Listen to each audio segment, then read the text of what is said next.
Welcome, everyone. You are now listening to Mindflow Radio.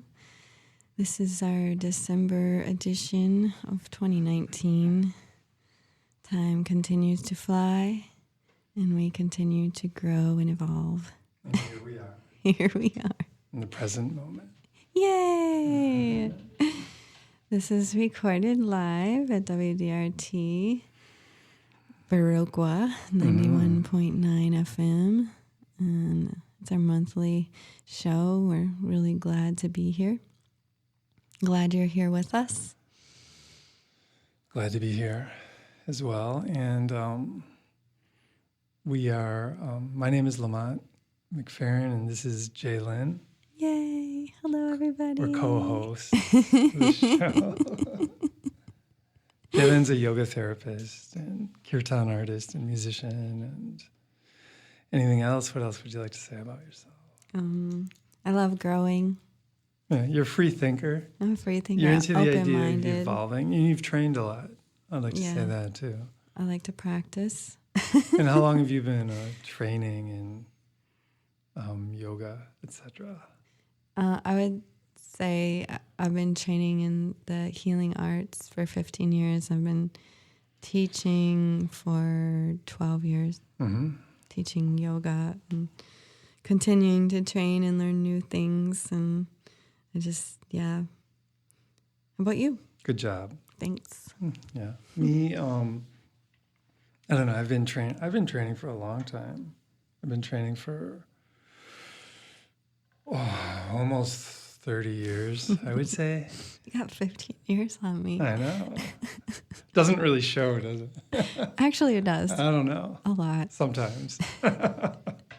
You stay much more calm. I don't know. You set me straight a lot of times, too. You're like, you're kind of getting off your path here.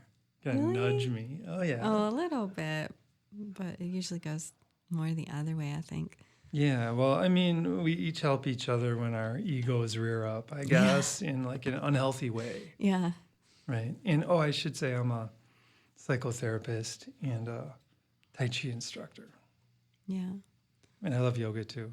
Yeah. And I love Wim Hof breathing, too. Yeah, he's way into it. It's really cool. We do it every night, but I usually poop out, and he keeps going. Yeah, just a shout out to Wim.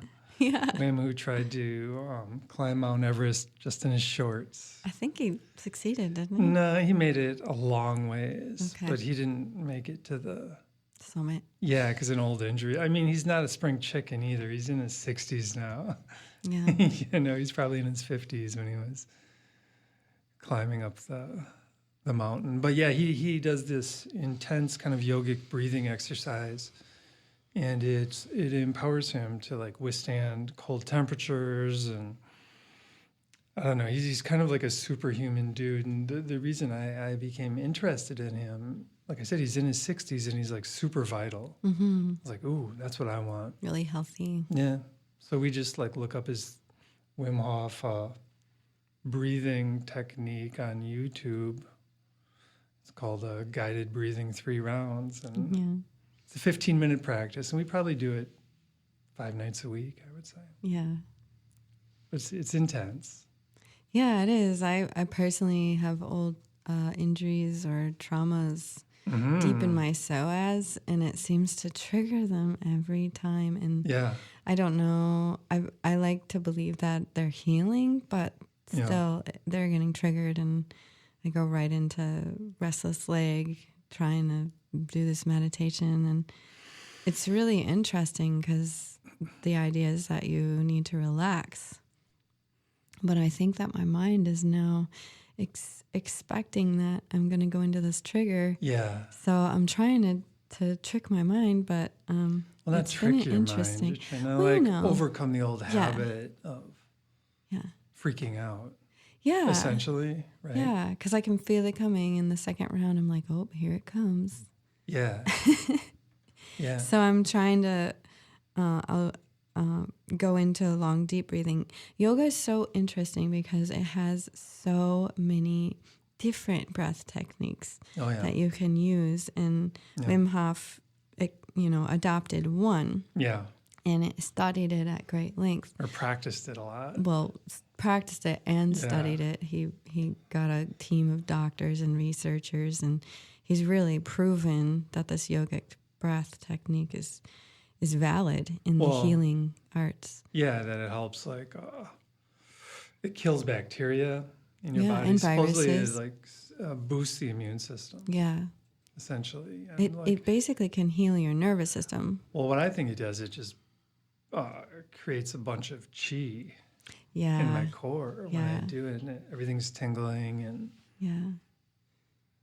Yeah, I agree. It's interesting, though, coming from a great traumatic past. Yeah. And just, for all the people out there who accept their trauma and know of it and can acknowledge the effects of it in their daily life, this practice is challenging, because if you know your subtle cues, you can feel them in the nervous system. And he talks about how it causes adrenaline to rush through your body. And I think that might be what's going on. Is I'm very sensitive to adrenaline, and I've had so much adrenaline rushes through my life that to do it in a healthy way is a whole new ballgame. And I think that's why I'm learning to see the trigger as it's coming, and then go into long, deep breathing and trying to allow a different yogic approach while you're continuing on, and hoping that I can actually heal my nervous system and be able to do the full 3 rounds at some point without my legs going nuts. Well, you're a trooper. Yeah, I'm not a quitter, that's for sure. You keep going. I say, okay, how am I going to get around this? Yeah. And I mean, last night when we were practicing, I was thinking, maybe she should go into thank you. And I did. It was funny that you were thinking that, and then I thought it too. I was like, you know what? I need to be grateful, because I just share that we watched a movie. Oh my goodness, we watched a movie. Yeah, we don't do that rare. very often. Yeah. Really rare. And it was recommended by my brother. Yo, brother. It was scary. Yo, Tim. It was scary. It was scary. It was scary sketchy. movies. It was seedy.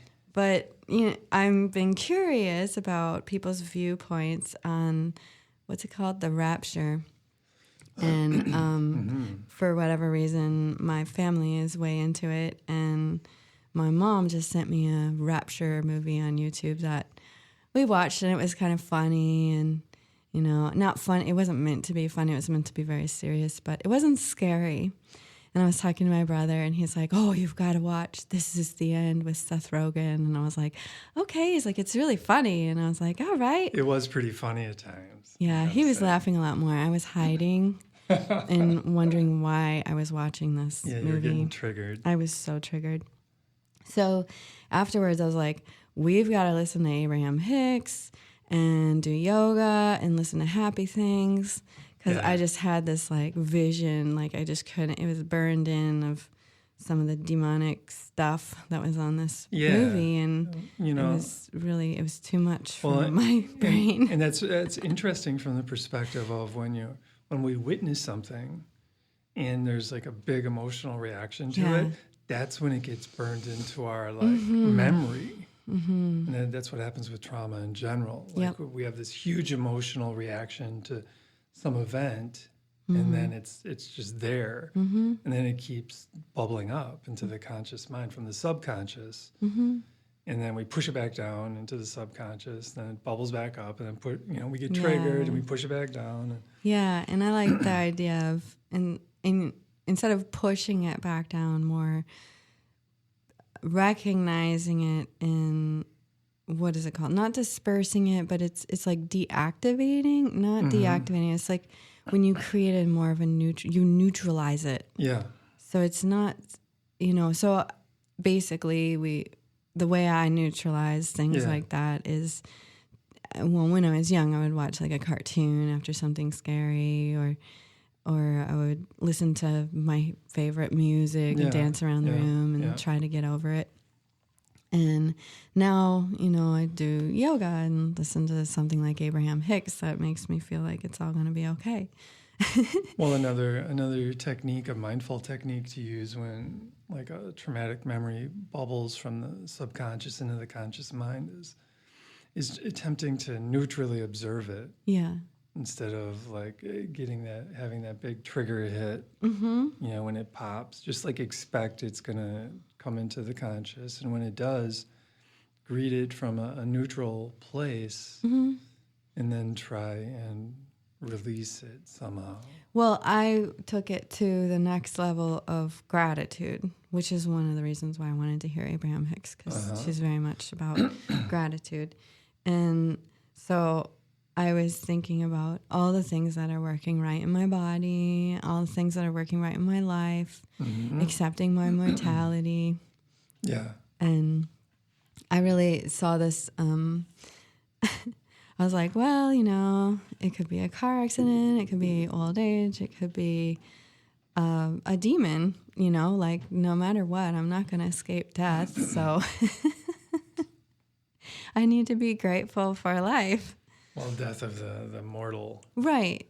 This vessel. Yeah. This vessel, my soul will go on. And even your vessel is just going to change a lot. Yeah. I mean, it's going to grow old. Well, I mean, even after your soul leaves the vessel, it still changes and it becomes one with the earth somehow, perhaps. Yeah. Yeah. But yeah, that's just the vessel segment of reality, right? Yeah. This vessel. Mm-hmm. And so I was just thinking about gratitude and how powerful it is, and how we don't honor what's going right in our bodies enough. Oh, yeah. Like it's pretty incredible. No matter what our situation is, there's something that's going right. And if we can tune into it, then it makes what's going wrong a little easier. Right. And yeah. Well, for me too, I've just been working with thank you as a mantra. To just I just try and repeat thank you in my mind as much as possible throughout the day, and I don't coordinate it with my breathing. It's once in a while I do, but that's not necessary. But the idea is I don't even have an object to be thankful for, but I'm just repeating these words. And then what I'm trying to do essentially is reprogram my subconscious dialogue. And if I believe that if I can get into the place of reprogramming my subconscious into saying thank you a lot, that I will find things to be thankful for eventually. So I don't need those, and that's what I've been working in with some of the work I've been doing. I've been helping encourage people to just say thank you, without even having a reason for it. And words have vibration, so thank you is a pretty powerful word. Right. I mean, and so many of us have these habitual patterns of negative self-talk, etc., or just blaming others or whatever, just like what you would consider a lower vibration kind of internal dialogue happening a lot of the time. And that just holds us back. You know, we're meant to be these amazing beings that just can create and manifest, just amazing things. But to do that, or we can create really horrific things as well, depending on where our minds are at, right? Excuse me. Well, it's like a World War II. What was the internal dialogue that was happening there, in Germany in 1930 or 1940, Yeah. They're blaming others, hateful,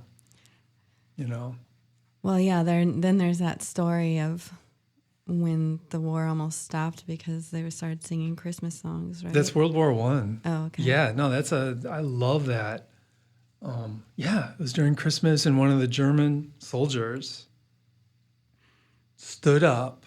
I mean, he started singing, and he had like this beautiful voice, and everybody like started paying attention, and then he actually just completely risked his life, and he stood up out of the trench and kept singing, and nobody shot him, you know. And then some English guys like stood up in their trench, and they started singing, and pretty soon the soldiers were like, they got up out of the trenches, and this is, you know, the trenches lasted for miles and miles and miles, and this is just a segment of these trenches. But they got up and they met each other in the middle. They exchanged presents. They played soccer. There was a boxing match too. And I don't know. And then some of the officers started freaking out. Yeah, like, oh, we're supposed to be fighting. This peace is going to spread. What? You know, so what they did is the generals finally, because these guys were like, we can't fight now, we're friends. Some of them, you know, were saying that. And then the way the officers handled it is they took all those guys and they put them on leave, and they brought a whole new crop of people in and started up again. And it was just like, but it almost spread. It almost spread through music. I love that. Through art, through high vibration, through beauty, right? This guy had a beautiful voice, and it was people honored that. Yeah. And it could have been the end of the war right there. You know, the soldiers just like, forget it. And that's what ended the Vietnam War essentially too, in a lot of ways, is the American soldiers were just like, I'm not doing this anymore. You know, and there was that kind of peaceful rebellion in a way that was happening. And that's what I've heard, at least. And yeah. So there's a couple points that I want to touch on those stories, and one of them is the shell shock to PTSD scenario. That shell shock, basically, they were in those trenches, right, and they're getting bombed all around them and shot at, and they had to just sit there, and a bunch of them ended up having these issues where the nervous system was just completely shocked. And they thought it was just adults. But they're starting to see that now children have those same nervous system disorders of trauma affecting them in their development. And I just think what's so interesting about that is what happens to the human vessel when it's under constant threat. And, you know, the question of am I safe gets so deeply ingrained and so heightens. The sensitivity of this question, am I safe, becomes so heightened that, you know, when these children become adults, it's still there. You know, we continue this fear of safety, you know, and it comes out in different ways. Whereas, you know, the original shell shock, I mean, of course, you know, their bodies were literally shaking a lot, you know, some of them, the very extreme cases were shaking. I mean, huge tremors. Yeah. I mean, their nervous system was literally shot, and no pun intended, but yeah. And now it's, you know, a little less like that, although, you know, we're not really taking into consideration the other side, the people who get bombed. But I'm sure there's still that same kind of shell shock when in the, you know, countries where it's actually happening. You know, we're not really observing them. Yeah. But on our side, there's less of that actual tremor because there's less of the actual trenches. But there's still the nervous system disorder of PTSD observed in adults. And then the question is, were the ones that are adults and end up with PTSD, are they the ones that were children who were traumatized and already sensitized and then go into the war? Sometimes. Yeah.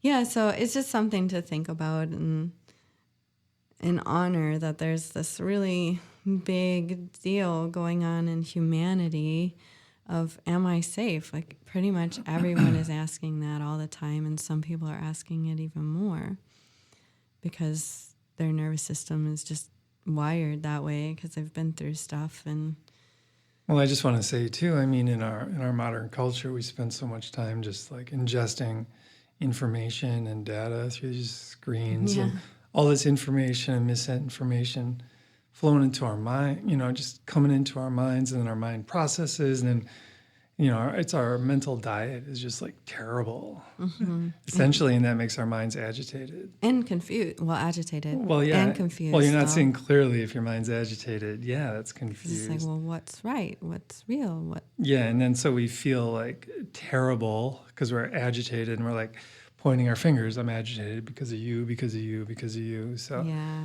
I mean, the mind definitely plays a big part in PTSD. I mean, it like triggers the nervous system, and it's all interconnected, of course. So much so. And which, tying that back into gratitude and being thankful is like, that's a serious balm, It's like if you get burned, your skin bubbles and you put lavender and aloe on it, and that's the balm, If the nervous system gets injured, one serious balm that has been studied and evidence-based studies, you can look it up on PubMed or in CBI, and there's literal studies that show that gratitude helps heal a really injured nervous system. And what you're saying, and I've seen you, you really are taking on the practice of gratitude. It's not just something you talk about. You really are saying thank you like 1 million times a day. No. Okay, 1 million might be an exaggeration. Yeah. I love how honest you are. But it's proving itself, and you're sharing it with lots of people in lots of ways, and I'm glad that you're helping spread the word. Well, yeah, I mean, I think the more we can like be in a place of gratitude, and it's not always easy, for sure, and a lot of times it's impossible perhaps, but when it's, I don't know, if we program ourselves, if we reprogram ourselves to really, focus on attempting to find gratitude, it's just like, it does bring stillness to the mind, and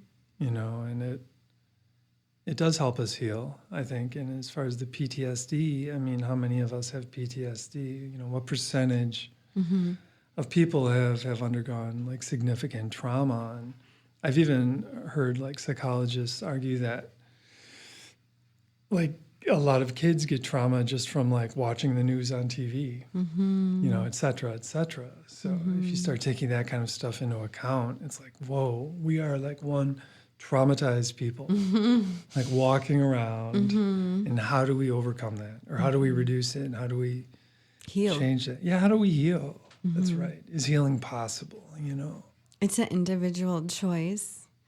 And, that's where mindfulness comes in, because mindfulness is a neutral observing, So a lot of us have these ingrained habits and patterns in our nervous system. And until we step back and look at them and feel them more than anything, feel the triggers, notice the triggers, watch the trigger happen, watch what happens afterwards and how the mind shifts and how the body shifts. And just watching, learning what the triggers are, watching the mind, because a lot of times it's the mind that just triggers us. Yeah. Triggers the nervous system. Because we're under that, am I safe? Am I under threat? And we can very falsely say, yes, I am under threat, and...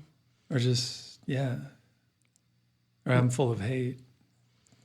Yeah. Yeah, I would imagine I think that hate stems out of that feeling of threat, though, and thinking that the threat is way more than it is, unless, of course, there's a gun in your face or something. Yeah, a lot of times, sometimes there is a big threat. Yeah. Yeah. And the whole point of the nervous system is to help us when there actually is a threat. And that's the deal. If we're heightened awareness, then we're worn out by the time there's actually a threat. Right. And you have so much of this media stuff telling us we're constantly under threat. Yeah. And there's a whole movement of people who feel like we should always feel we should be freaking out. Mm-hmm. It's like, whoa, is that really going to help? Mm-hmm. Or should we stay balanced? Yeah. And create a better world? Yeah. What keeps going through my mind, I just got to speak to it, is we listened to a podcast, a Joe Rogan podcast with Jocko and Tulsi.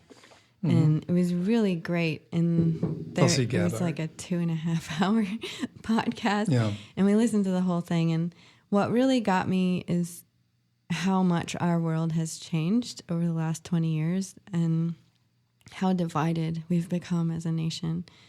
And, if you listen to, how did it go? If you listen to CNBC News, you're a traitor if you listen to Fox News, and vice versa. If you listen to Fox News, you're a traitor if you listen to CNBC. And why are our news outlets so biased? It's it's news. What's going on? It's actually not news, though. That's the problem. That wasn't how it was 30 years ago. It was news, and sort of. Well, that's what this podcast was saying. Yeah, no. And I going into politics a little bit, but it's just sad that we're so divided in that way, and that our news sources can be so biased. Well, united we stand, and ultimately we're all spiritual beings. Yeah. We each have we each have the spark of God within us. Yeah. Who am I to judge anybody else? Everybody's trying their best. We're all confused in a way. Yes, we are. We all have issues, Let's just let's send out love, really. I believe love really is the answer. And it's definitely the highest vibration. Well, and leading with our hearts, physically bringing our hearts forward as we walk into a room and send out loving vibes into everybody, to everybody in that room. See what that's like. Which has been studied as well with the word compassion, and just compassion for everyone. When you walk in a room, you immediately have compassion for everyone. What do you mean?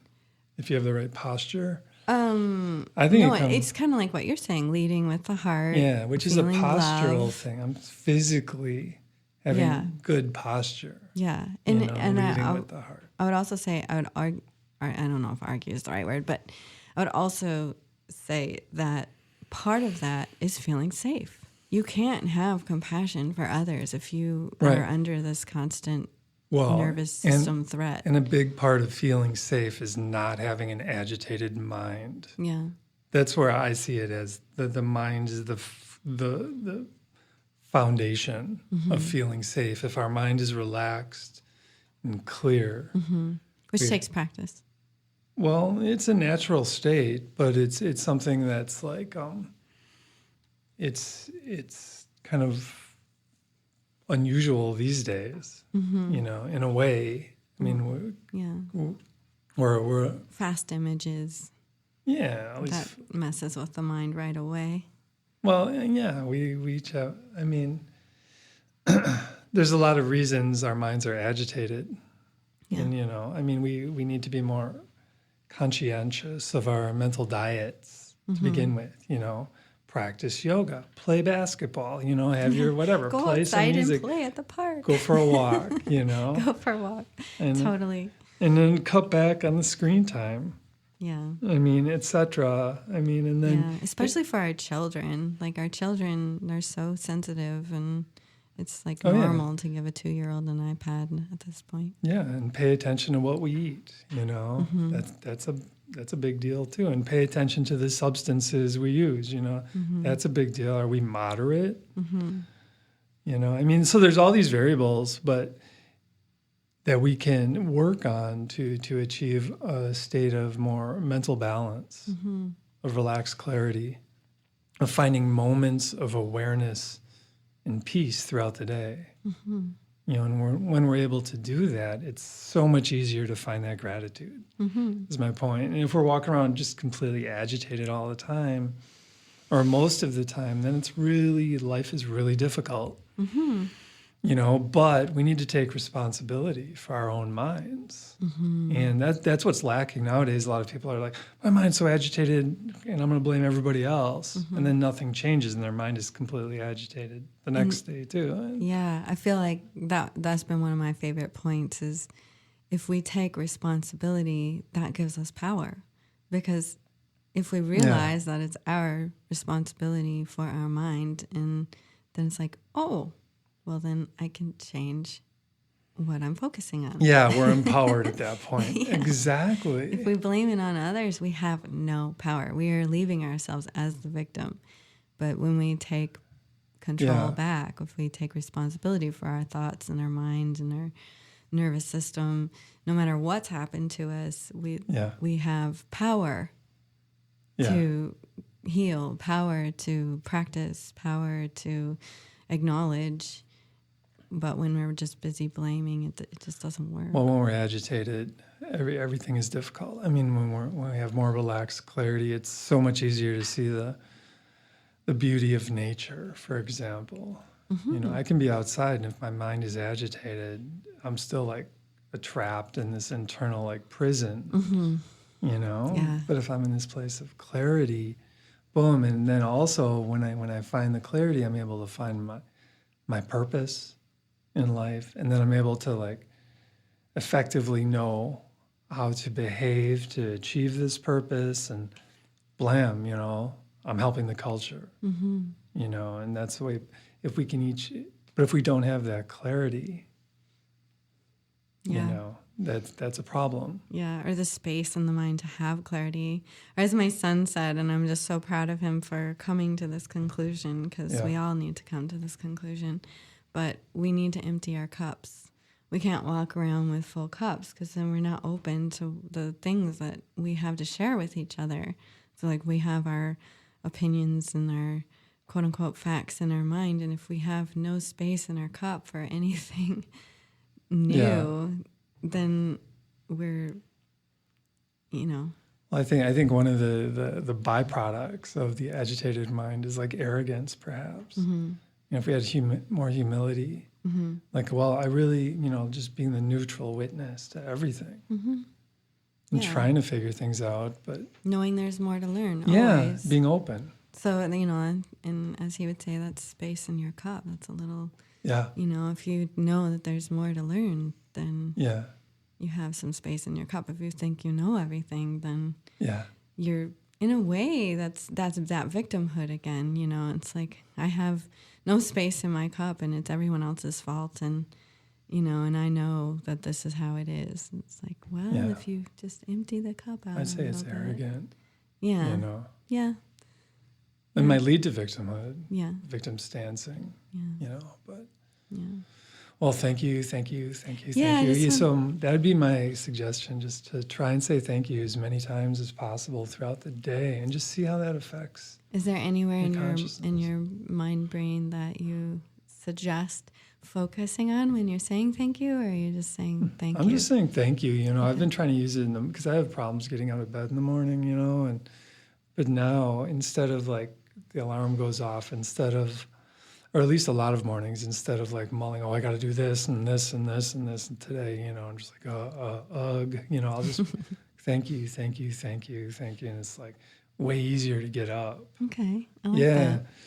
Yeah, and just like, I don't know, I just try and keep coming back to it. And another technique, like I said, is postural awareness, bringing the heart forward, standing with the knees soft. I mean, they've done studies, and if you have good posture, you're more confident. I mean, that's been empirically studied, and so why not? That's a great mindfulness practice, just working with posture. And what's our posture like when we're like scrolling on Facebook? It's not so good. Myself included. I'm addicted to that too, I want to admit. Yeah, I'm working on it. I deleted it off my phone again. Good job. I deleted it off my phone, but then I put it back on my phone. Ooh. I haven't told you yet. Oh, now I know. But every day I'm like, okay, I want to go on a Facebook fast. You know, Yeah. I'm not going to scroll, but every day I scroll. So maybe starting now. Now that you said it on Yeah. the radio. Yeah, right. 40 days. Okay, you got it. We'll report back next month. Okay. Yeah. That's awesome. Uh-huh. All right. So, yeah, our homework, I love giving homework, for you this month is to try some gratitude and see how that feels. Some thank you. Thank you in the morning. Thank you at night. Thank you while you're driving down the road. And we'll all see how we feel next month. Yeah. Sounds good. So we have a couple songs for you. Before we play songs, I want to share that Viroqua has a drum circle that is every other week. I actually can't remember when that is. I think it's December 4th. Is that a Friday? Or, well, whatever the first Friday is in December, and then the third Friday. They're at the Landmark Center Auditorium on Jefferson Street. Yeah, and it's a drum circle plus a movement. Yeah. You just Bring your basically do hula what you want. hoops and your inside toy. Spinning and And your dancing feet and your drum and your percussion stuff. community event. Yeah, it's really fun. Thanks to Mitch for organizing it. Thank you, Mitch. And yeah, so maybe we'll see you there and you can tell us how the gratitude's going. And on the music, the first song we played was Elephant Song, and that's a song for the elephants. Yeah. And now we're going to play a song about reverence and see how much time we have after that. Yeah. A big thank you to WDRT for playing along with this vision of sharing mindfulness in music. Yeah. So this is Reverence in 5.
Reverence for all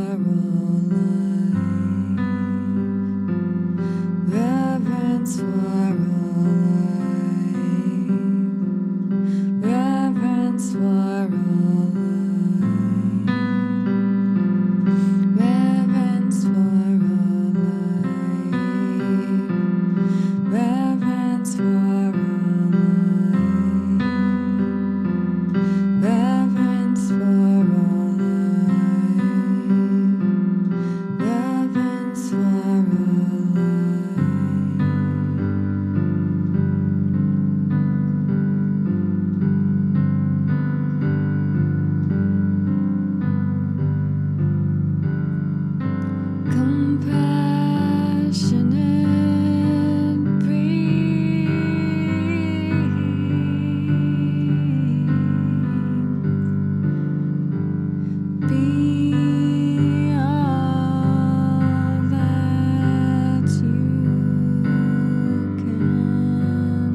May we be a reverent people filled with compassion. May we help each other along the path in these vessels, in this life, on this world, with much love and grace. Yeah, I'd like to mention one more event that's coming up on Friday nights, and it's going to be an ecstatic dance at the Commons upstairs in the kind of the dance room, and it'll be at 7:30, running all through December. Oh, okay. Yeah. Awesome. I didn't realize that. Yeah. So every week. Yeah. So maybe on the weeks you don't go to the drum circle, you can go to the ecstatic dance. Well, he's got it so that there's time. The drum circle is from, I guess I didn't say that. And the drum circle is from 6 to 7:30. Oh, there you go. And so the dance is 7:30 to 9. Mm-hmm. So Friday nights, it's like the huge Friday was a night. happening place. Yeah, you go out on Friday night. Work week's over. Mm-hmm. It's kind of fun. Yeah, I want to give a shout out to the Commons too. It's really it's an amazing place for community gathering. Mm-hmm. And Monday, Wednesday, and Friday they have they serve food and coffee and tea as well during the day, around noon. So nice. Yeah. Yeah. It's all affordable. Good. Well, thanks for saying that. And thank you all for listening. Thank you, thank you, thank you, thank you. Let's all say thank you a lot this year or month and see how that feels, see how that changes and shifts our nervous system. Let's be healthy, Shifts happy. our minds. And And so next we have a heart opener. Hare Krishna, Krishna Krishna, Hare Hare, Hare Rama, Rama Rama, Hare Hare. Join in if you'd like.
Krishna, Krishna, Hare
listen